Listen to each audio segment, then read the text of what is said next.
on est dans une armée qui n'est pas prête pour la dureté et la durée de la guerre. Je dirais, pour caricaturer, on est passé d'une armée qui préparait la guerre avant la chute du mur de Berlin.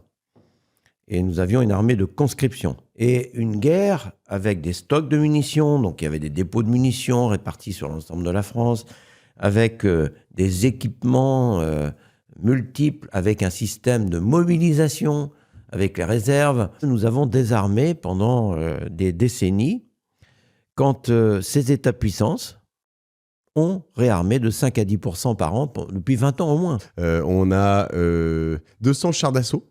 200 Charles Leclerc. Charles Leclerc. Donc, Charles Leclerc, on a d'autres chars, d'autres... Il y a des transports de troupes, mais les chars, on a 200. Donc 200 Charles Leclerc, en fait, finalement, quand on voit le défilé sur les champs, ils sont quasiment tous là, j'exagère. Alors, mais... 200 Charles Leclerc, dont 150, ce qu'on appelle bons de guerre, c'est-à-dire capables de partir à la guerre, disponibles pour partir. Quand les Polonais en ont 1000, c'est ça? Les Polonais en ont 1200 et ils viennent d'en commander 800. Ils en auront 800 de plus dans 2 ans.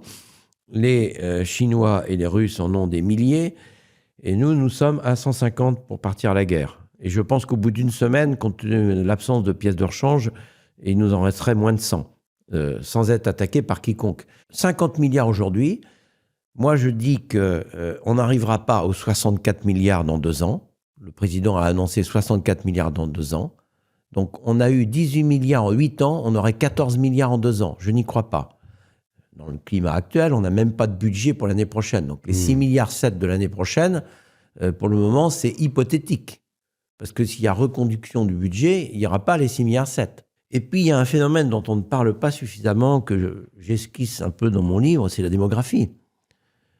Cette réunion en Chine, il représentait 4 milliards de population.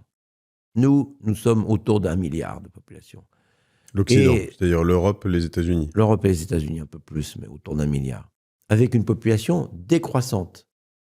Alors, les Chinois sont décroissants, les Indiens non. Les Africains. Oui, les Africains, c'est sûr. Oui. Aujourd'hui, l'Afrique, c'est 1,3 milliard d'habitants. En 2050, ils seront 2,5 milliards, d'après tous les prévisionnistes, dont plus de la moitié auront moins de 25 ans.